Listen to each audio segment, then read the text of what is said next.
Berita berikutnya datang dari Timnas Indonesia yang mencetak sejarah karena untuk pertama kalinya lolos 16 besar Piala Asia 2023. Detik-detik kegembiraan Timnas memastikan lolos ke 16 besar Piala Asia dibagikan salah satu pemain Timnas, Mark Klok.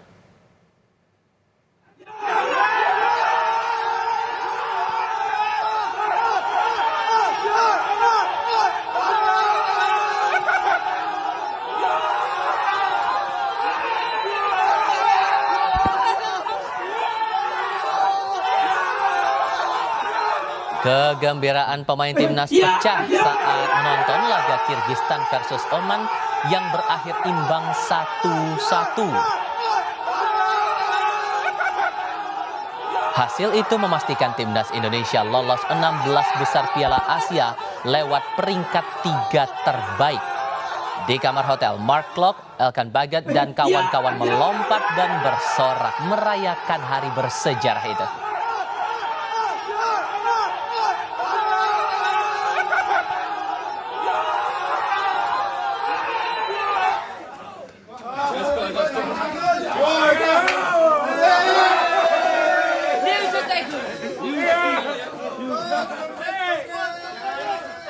Tampak di layar kaca, saudara, pemain Timnas menyerbu kamar pelatih Shin Tae-yong. Seluruh pemain dan ofisial saling mengucapkan selamat dengan Shin Tae-yong merayakan lolosnya Timnas Indonesia ke babak 16 besar Piala Asia. Di babak 16 besar, Indonesia akan melawan Australia.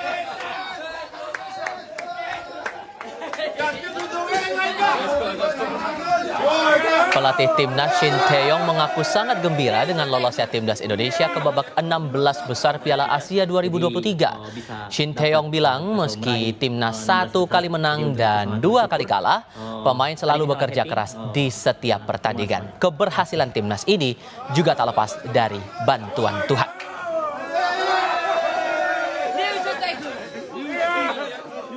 너무 좋고 우리 선수들이 비록 1승 2패였지만 그래도 마지막까지 최선을 다해준 게 그래도 좋은 결과로 우리한테 올라갈 수 있게 만들어주지 않나. 우리가 열심히 하지 않고 요행을 바랬다면 분명히 하늘에서도 우리한테 기회는 안 줬을 텐데 우리 선수들이 매 경기마다 열심히 최선을 다했던 모습이 그래도 하늘에서 그 뜻을 알았는지 이렇게 우리가 힘겹게 올라갈 수 있게끔 만들어서 너무 감사하고 오늘 너무나 해피하고 너무 고맙습니다. Terima kasih. Ini momen penentunya, saudara. Laga Kirgistan kontra Oman di laga terakhir grup F berakhir imbang 1-1. Oman berhasil unggul dari Kirgistan pada menit ke-8 lewat gol Mohsen Al-Ghassani lewat sepak pojok. Kirgistan berhasil menyamakan skor baru di menit ke-80 lewat aksi Joel Kojo. Skor 1-1 tidak berubah hingga akhir laga. Hasil ini memastikan Indonesia sebagai tim terakhir yang lolos ke babak 16 besar.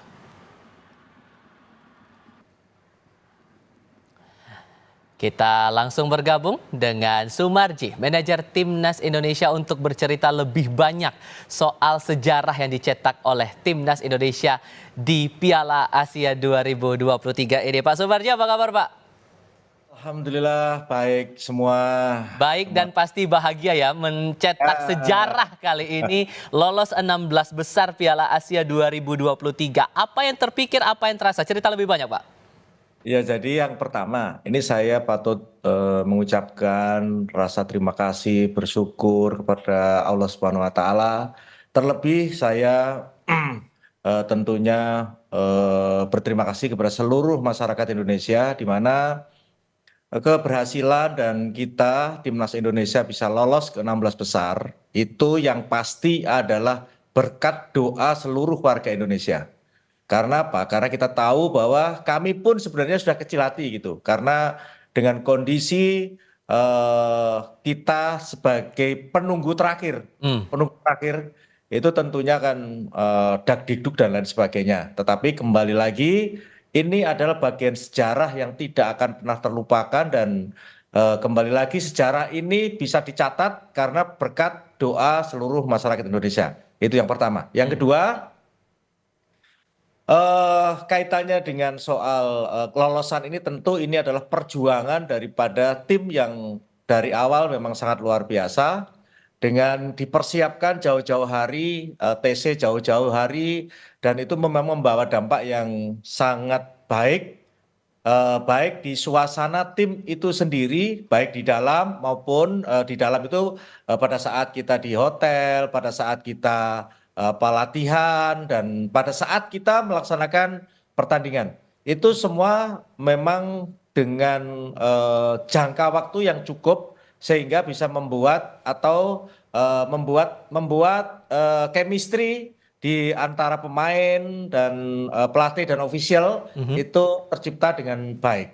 Artinya dengan berkumpulnya tim ini dengan cukup lama ini membawa hasil yang betul-betul sangat baik buat timnas itu sendiri. Saya kira pembukanya itu.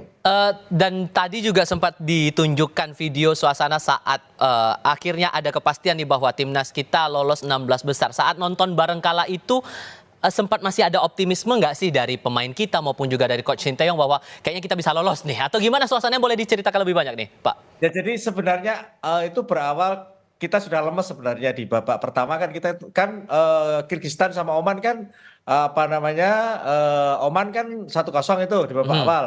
Nah itu sudah lemes semua itu. Sudah kita sudah aduh ini selesailah kita pulanglah kita gitu kan. Tapi ya itu tadi kembali lagi dengan seizin yang maha kuasa. Rupanya Tuhan berkehendak lain sehingga apa namanya Oman bisa menyamakan kedudukan lewat si strikernya itu. Akhirnya kedudukan jadi 1-1. Akhirnya kita bisa lolos seperti itu. Ya kalau kita ngomong suasana batin tentu kita semua dak-dikduk semua lah, gimana nggak dak-dikduk. Kita sangat berharap gitu, sangat berharap sekali. Sekian tahun kita tidak pernah mencatatkan sejarah lolos 16 besar di Piala Asia, tapi alhamdulillah tahun ini kok ya Tuhan memberikan kemudahan untuk itu. Oke, ini kita bersiap ke 16 besar dan kita nanti akan bertanding juga menghadapi Australia. Dengan catatan kita pernah 1 kali menang, 2 kali kalah, kira-kira apakah ada evaluasi untuk bisa menghadapi babak 16 besar itu? Tapi nanti jawabnya nanti apa ya? Kita masih akan lanjutkan diskusi dan sambil kita juga akan bertanya kepada pengamat sepak bola kira-kira apa yang perlu diperhatikan lagi dan peluang timnas untuk menghadapi Australia bersama dengan manajer timnas Indonesia Sumarji dan bersama pengamat sepak bola Anton Sanjoyo akan hadir dalam diskusi lanjutan Kompas Petang sebentar lagi. Satu informasi dulu sebelum melanjutkan diskusi, Saudara. Timnas Indonesia memastikan lolos ke babak 16 besar Piala Asia melalui peringkat 3 terbaik. Hasil ini diapresiasi Menteri Pemuda dan Olahraga. Menpora Dito Arya Tejo mengapresiasi keberhasilan Timnas Indonesia mencetak sejarah lolos ke babak 16 besar Piala Asia 2023. Menpora menyebut permainan Timnas semakin apik. Kemenangan Timnas Indonesia pun diharap menjadi suntikan semangat sepak bola tanah air agar semakin berprestasi. Dan saya apresiasi kepada seluruh timnas dan baik dari atlet, pelatih dan juga seluruh stakeholder di timnas dan tidak lupa PSSI yang selalu semangat mentransformasi pengelolaan sepak bola di Indonesia. Dan saya berharap energi-energi positif ini bisa menjadi semangat bagi seluruh atlet dan masyarakat untuk terus mendukung olahraga kita.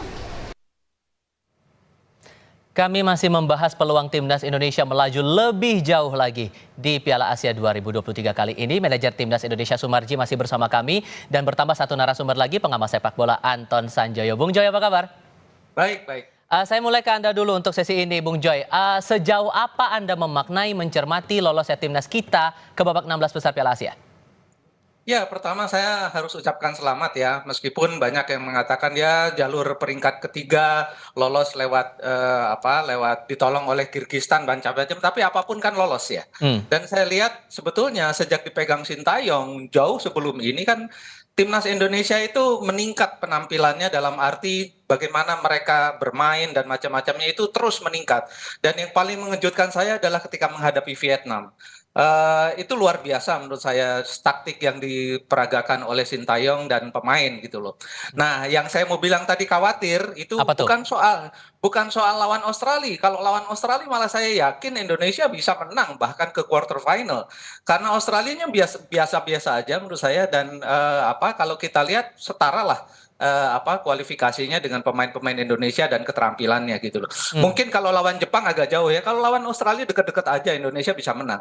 oke. Kekhawatiran saya adalah saya kan menggeluti sepak bola di PSSI udah 30 tahun lebih ya. Hmm. Kalau ada hal-hal semacam itu seolah-olah ini sebuah keberhasilan dan ujung dari semua yang telah dilakukan PSSI. Itu yang selalu saya lihat seperti itu.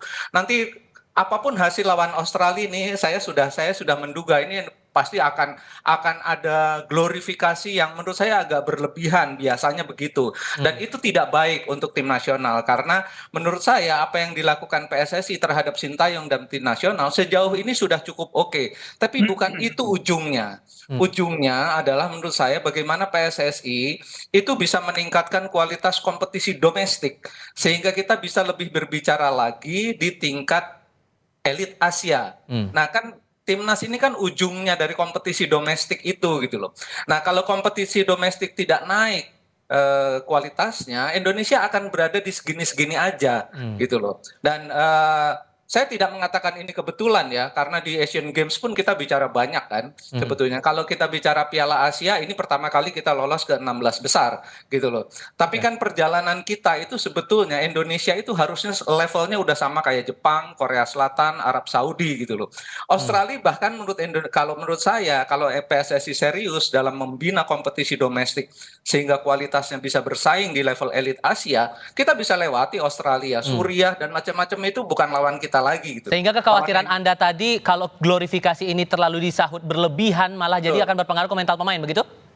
Ya, pemain Indonesia ini kan masih muda-muda. Ini kan yang luar biasa dilakukan Sintayong adalah dia memotong satu generasi, memasukkan pemain-pemain muda yang sangat potensial. Tapi pemain-pemain muda ini rentan terhadap godaan di luar sepak bola. Ada yang suka kan kita lihat ya kalau udah digiring-giring ke semua TV gitu, diwawancara, lalu muncul di media sosial macam-macam, main iklan lah, main film lah. Timnas Indonesianya jadi lemah. Oke.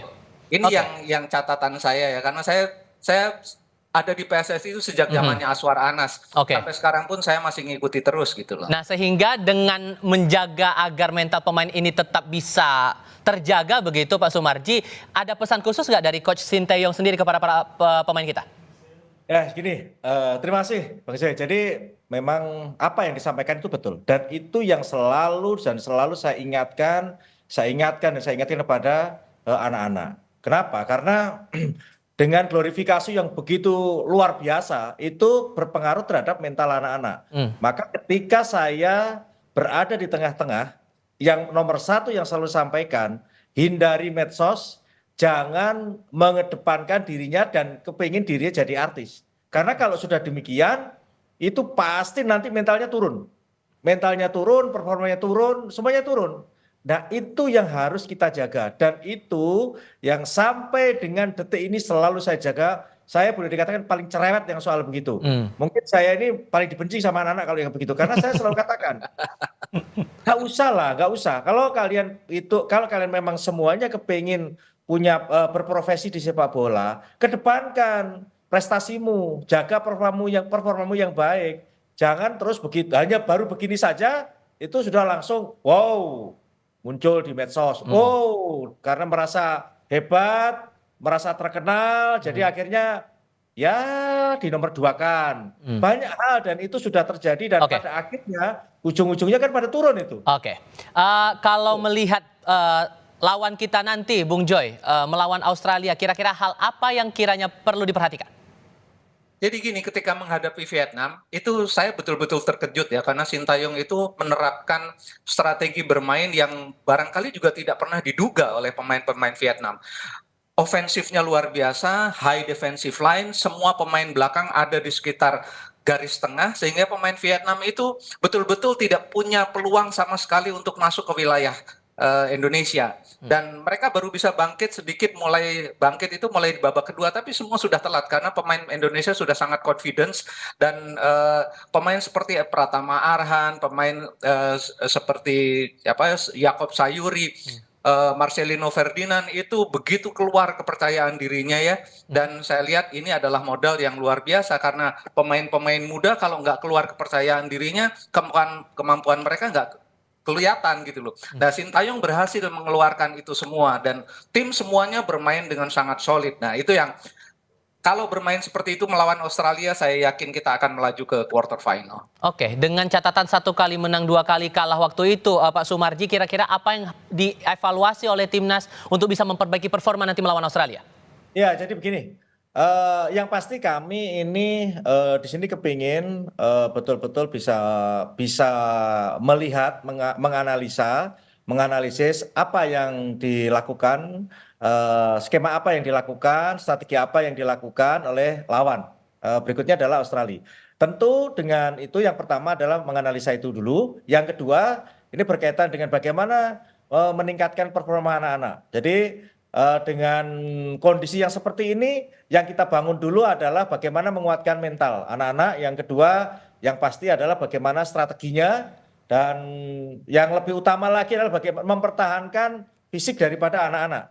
Ini semua dilakukan agar supaya ketika nanti hari Minggu melawan Australia, itu anak-anak betul-betul siap dari semuanya gitu. Itu yang penting.